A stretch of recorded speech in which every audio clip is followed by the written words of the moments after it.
Hello everyone, I am Bhupendra and this is math time. Welcome you in your class 7 and this is chapter number 7 congruency of triangles. तो आज बहुत मज़ा आने वाला है क्योंकि आज बहुत इंटरेस्टिंग चैप्टर है। आज हम आपको पास एक नया टॉपिक लेके आए हैं जो कॉन्ग्रुएंसी बताती है किसी भी स्फीयर की, या कह रहे हैं कि इस चैप्टर का नाम है तो ट्रायंगल्स के, हम ट्रायंगल्स के बारे में पढ़ेंगे। कॉन्ग्रुएंसी होती क्या है, आप सीधे सिंपल वे में ये समझ लें कि दो फिगर ऐसे जो किसी न किसी बेस पर उनकी प्रॉपर्टी सेम होती है, या कह सकते हैं वो सेम होते हैं एक दूसरे से, तो वो उनका कॉन्ग्रुएंट होता है, यानी कि कॉन्ग्रुएंसी कहलाती है उनकी। ठीक है, तो यही सब हम आज पढ़ने वाले हैं। अच्छे से आपको समझ में भी आएगा, बस आप थोड़ा सा इंटरेस्ट लेना शुरू करें। तो देखो इसमें होता क्या है, सबसे पहले हम बात करते हैं सिंपल प्लेन फिगर की। ठीक है, इसके बाद फिर आते हैं और आगे। तो सिंपल प्लेन फिगर में होता क्या है, जैसे हमने यहाँ देखा कि हमारे पास दो फिगर हैं, तो यहाँ पे एक ए, इसे ए मान लेंगे, इसे बी ले लेंगे। ठीक है, सपोज ये ए है और ये बी है। अब इसमें कॉन्ग्रुएंसी कैसे चेक करेंगे, तो ये होता है कि इसकी ये वाली साइड इस फिगर की, तो इस वाली फिगर की ये वाली साइड इक्वल होंगी। ठीक है, ये कॉन्ग्रुएंसी चेक करने का तरीका है, या कह सकते हैं कि जब ये इक्वल होंगी तभी ये कॉन्ग्रुएंट होंगे।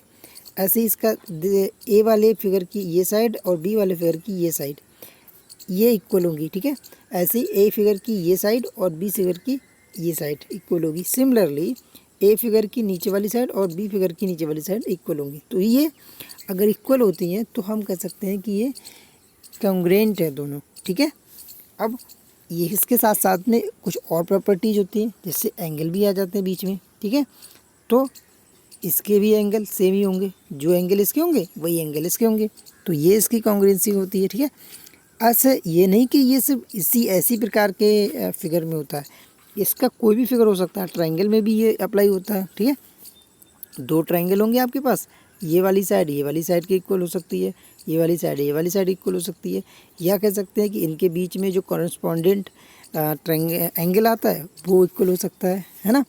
तो ये ऐसे भी कॉन्ग्रुएंट होते हैं। बाकी अगर हम चाहें तो जैसे ये वाला आपका एक फिगर है, तो क्या ये नहीं हो सकता कॉन्ग्रुएंट? बिल्कुल हो सकता है, लेकिन सेम इसी की तरह फिगर हो तो इसी के जैसा सेम एक फिगर इसका कॉन्ग्रुएंस मतलब कॉन्ग्रुएंट फिगर कहलाएगा। ठीक है, तो ये तो होता है हमारा कॉन्ग्रुएंसी ऑफ एनी शेप या कॉन्ग्रुएंसी ऑफ ट्रायंगल्स। तो आई होप आप समझ गए कॉन्ग्रुएंसी होता क्या है। जैसा आपने सिमेट्री में पढ़ा होगा ना, सिमेट्री में हम एक के ऊपर एक ढक के देखते थे कि ये इसके बराबर है या नहीं। ठीक है, ये सेम वैसा ही है, लेकिन थोड़ी सी प्रॉपर्टीज़ के अकॉर्डिंग ये उससे थोड़ा डिफरेंट है। इसमें प्रॉपर्टीज होती हैं साइड बेसिस, एंगल बेसिस, तो उसी के बारे में हम पढ़ेंगे। ठीक है, चलिए देखते हैं आगे। लाइन सेगमेंट कैसा होता है। अब ये हमने दो लाइन दी हुई है, लाइन सेगमेंट, ये 4 सेंटीमीटर, ये भी 4 सेंटीमीटर। अगर ये दोनों 4 सेंटीमीटर हैं तो ये एक दूसरे के कॉन्ग्रुएंट होंगी। ठीक है, अब आप कह सकते हो कि ज़रूरी नहीं कि ये वाली लाइन ऐसी है तो दूसरी लाइन इसके सेम इसी तरह हो तभी हम कह सकते हैं कि ये कॉन्ग्रुएंट होगी। नहीं, दूसरी लाइन किसी भी तरह की हो सकती है, लेकिन उसकी लेंथ इक्वल होनी चाहिए। ठीक है, जैसे ऐसी है, ऐसी भी हो सकती है 4 सेंटीमीटर की, या कह सकते हैं ऐसी भी हो सकती है 4 सेंटीमीटर की, तो कैसी भी हो सकती है, लेकिन लेंथ में इक्वल हो तो वो हमारी कॉन्ग्रुएंट होगी। ठीक है, ऐसे हम कह सकते हैं एंगल। एंगल में क्या होता है, एंगल में ये होता है कि अगर दो एंगल आपके सामने दिए हुए हैं, ए और ये बी, तो ये दोनों एंगल जो हैं वो इक्वल होने चाहिए, तो ये दोनों एंगल एक दूसरे के कॉन्ग्रुएंट होंगे। कैसे, जैसे ये भी 35 है, ये भी 35 है, तो ये इक्वल एंगल होंगे हमारे। लेकिन इसमें देखो ये जो लाइन है ना, ये अब इक्वल हो या ना हो इस पर फ़र्क नहीं पड़ता, इधर मत सोचना हम आप लोग, क्योंकि ये वाली लाइन से मतलब नहीं हमें, ये किसी भी लेंथ की हो नो प्रॉब्लम। सिर्फ प्रॉब्लम यहाँ पे आएगी कि आपका जो एंगल है वो बस इक्वल होना चाहिए, तो हम कह सकते हैं कि ये दोनों एंगल कॉन्ग्रुएंट एंगल होंगे। ठीक है, इतना आप समझ चुके होंगे, बाकी देखते हैं आगे। अब इसके बाद हम देखते हैं कॉन्ग्रुएंसी ऑफ ट्रायंगल्स। ट्रायंगल्स में कॉन्ग्रुएंसी क्या होती है। अच्छा, कॉन्ग्रुएंसी पढ़ने से पहले हम एक चीज़ और देखते हैं कि हम करेस्पॉन्डेंट देखें कि करेस्पॉन्डेंट क्या होता है। करेस्पॉन्डेंट का मतलब ये होता है कि जो वाली साइड आप दूसरे एंगल की देखते हैं, मतलब इस वाले एंगल की जो साइड देखोगे, अनदर एंगल की वही साइड हम उसको इक्वल लेते हैं। ठीक है, तो अगर वो इक्वल है तो उसकी करेस्पॉन्डेंट साइड बोली जाएगी। जैसे यहाँ पे आपके पास दो एंगल हैं, दो ट्रायंगल हैं, एक है हमारा ABC और दूसरा है ट्रायंगल PQR, ठीक है। तो पहले ट्रायंगल को फिगर बेस ना समझ के हम जरा इधर से समझते हैं। किधर से? देखो यहाँ पे आपको दो ट्रायंगल लिखे हुए दिख रहे हैं, एक हमारा AB और एक हमारा PQR। तो अब इसमें कैसे करस्पॉन्डेंट होते हैं? जैसे आप यहाँ देख रहे हो ना, इस ट्रायंगल की AB साइड इस वाले ट्रायंगल की PQ साइड से इक्वल होगी, तो हम कह सकते हैं कि हमारा जो AB है वो करस्पॉन्डेंट होगा PQ के, ठीक है ना। ये वाली साइड इस वाली साइड के इस वाले लाइन के करस्पॉन्डेंट है या इक्वल है। ऐसे ही लास्ट में हम कह सकते हैं कि इस वाले एंगल की BC, इस वाले ट्रायंगल में BC और इस वाले ट्रायंगल में QR, ये कैसी होंगी? ये इक्वल होंगी या करस्पॉन्डेंट होंगी। तो BC करस्पॉन्डेंट QR, ठीक है। ऐसे नेक्स्ट अब बात करते हैं कि इस वाले का AC और इस वाले का PR, ठीक है। तो यहाँ AC करस्पॉन्डेंट होगा किसके? PR के। तो ये तो हो गई हमारी साइड, करस्पॉन्डेंट साइड की, ठीक है। यहाँ लिखे हुए से ही ये पता चल जाता है कि कौन किसके करस्पॉन्डेंट है। ऐसे यहाँ देखो, अगर हम अब फिगर पे पहुँचे तो AB वाली जो साइड है वो किसके करस्पॉन्डेंट है? PQ के, दिख रहा है ना, AB करस्पॉन्डेंट PQ। ऐसे BC करस्पॉन्डेंट किसके हो जाएगा? QR के। तो यहाँ हमने देखो लिखा भी है BC करस्पॉन्डेंट QR के। नेक्स्ट हमने लिखा AC करस्पॉन्डेंट PR, तो ये वाला देखो ये AC वाली लाइन PR के करस्पॉन्डेंट है, ठीक है। तो इस तरह से अगर हमको तीन साइड्स करस्पॉन्डेंट या इक्वल मिल गई तो हम कह सकते हैं कि दोनों जो ट्रायंगल हैं आपके वो एक दूसरे के कॉन्ग्रुएंट हैं, ठीक है। तो इसको इस तरह से लिखते हैं, ये जो सिंबल होता है वो कॉन्ग्रुएंट का सिंबल होता है। तो कह सकते हैं हम कि triangle ABC congruent triangle PQR। Okay, I hope आपको समझ में आया होगा। नेक्स्ट देखते हैं और क्या होता है इसका। ऐसे ही अगर ट्रायंगल की एंगल की बात करें तो एंगल भी एक दूसरे के करस्पॉन्डेंट होते हैं। वो किस तरह से? देखो जैसे अब यहाँ पे देखो ये वाला एंगल हमारा क्या है? A। तो ये एंगल A किस एंगल के बराबर होगा? एंगल P के इक्वल होगा। या यहाँ से देख सकते हैं कि एंगल A जो है वो एंगल P के इक्वल होगा या करस्पॉन्डेंट होगा। तो हम ऐसे लिख सकते हैं angle A correspondent angle P। ऐसे नेक्स्ट बता सकते हो angle B correspondent angle Q, ठीक है। तो angle B correspondent angle Q। ऐसे लास्ट बचा angle C, similarly angle C correspondent angle R। Okay, तो इस तरह से एंगल भी एक दूसरे के इक्वल होते हैं। अगर आपको ये तीन प्रॉपर्टी मिल जाए तब भी आप कह सकते हो कि आपके जो दोनों ट्रायंगल हैं वो कॉन्ग्रुएंट ट्रायंगल है, यानी कि triangle ABC congruent triangle PQR। तो समझ में आ गया ना कि करस्पॉन्डेंट क्या होता है। यहाँ से आपको जो लिखा हुआ है यही समझ होगा। Angle A correspondent angle P, angle B correspondent angle Q, angle C correspondent angle R, ठीक है।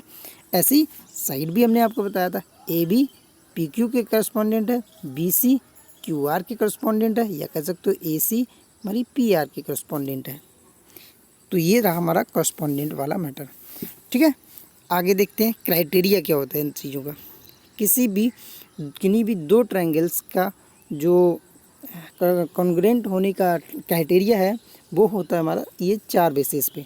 एक तो हमारा होता है SSS फर्स्ट वाला, जिसका मतलब होता है कि अगर आप किन्हीं दो ट्रायंगल में साइड वाला क्राइटेरिया बना लेते हो। साइड वाला क्राइटेरिया भी आपको बताना होगा कि किसी भी ट्रायंगल की किन्हीं भी दो ट्रायंगल्स की अगर तीनों साइड इक्वल है तो वो दोनों एंगल कॉन्ग्रुएंट एंगल होंगे, ठीक है।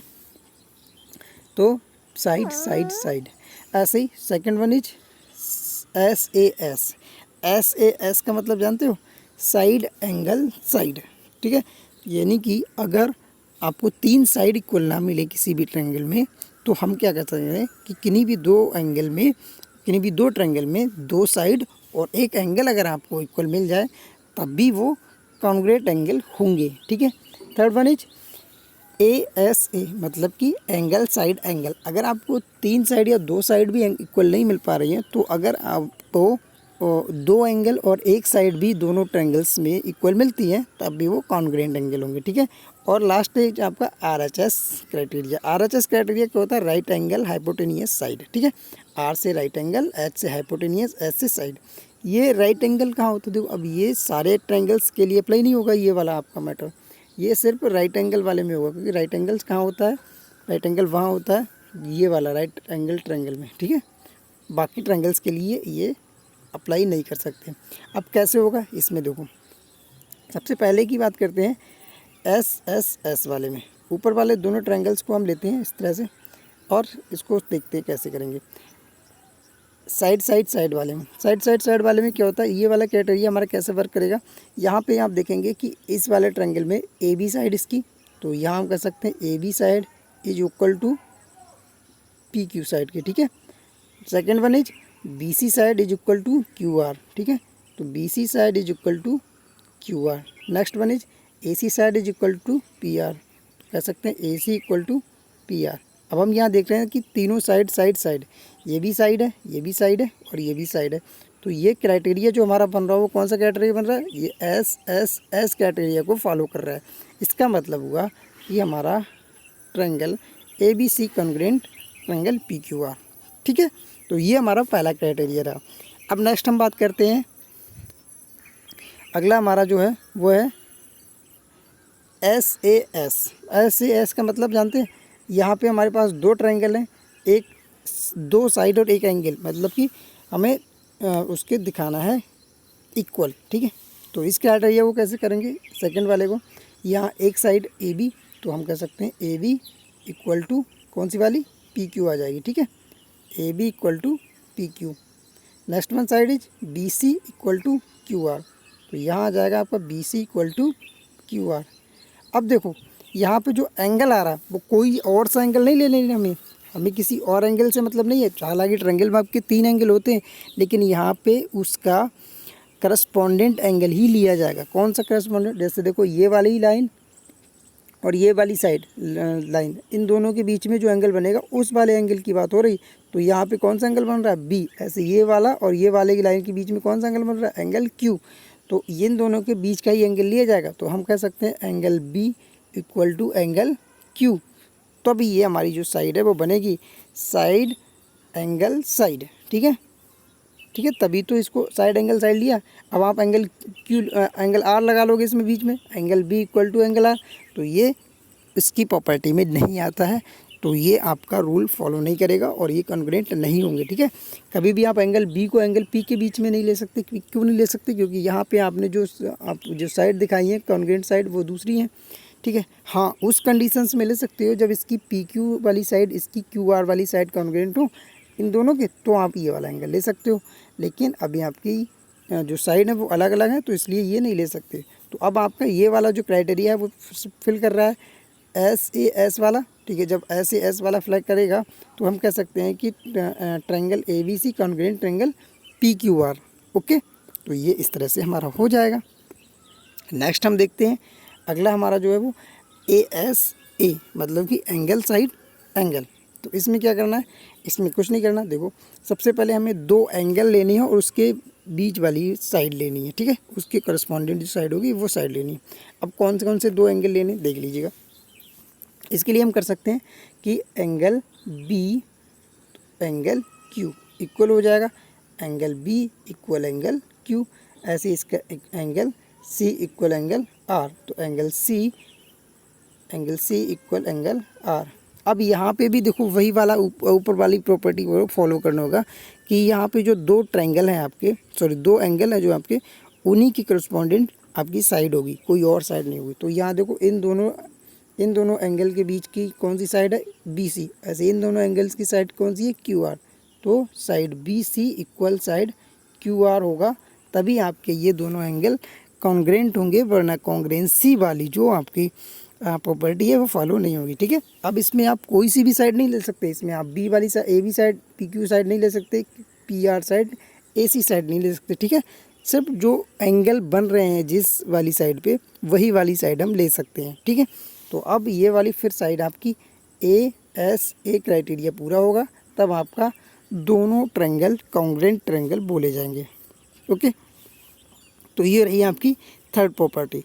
और last one is R H S criteria. R H S criteria कहाँ होगा, only on right angle triangle में, ठीक है। तो इसलिए आपको ये वाले एंगल इसमें ये दोनों एंगल अप्लाई नहीं होंगे। इसमें सिर्फ आपको दो राइट एंगल होंगे वहाँ आपको शो करना होगा। अब राइट एंगल में क्या होता है, पहले तो राइट एंगल होना चाहिए, तो राइट एंगल यानी कि 90 डिग्री दोनों में होगा, ठीक है। ये वाली आर वाली प्रॉपर्टी फॉलो करेगी। इसके बाद इनका हाइपोटेनियस दोनों का इक्वल होना चाहिए। तो हाइपोटेनियस कौन सा, ये वाला हाइपोटेनियस बोला जाता है। तो ये दोनों का इक्वल होना चाहिए, तब इसकी एच वाली प्रॉपर्टी फॉलो होगी।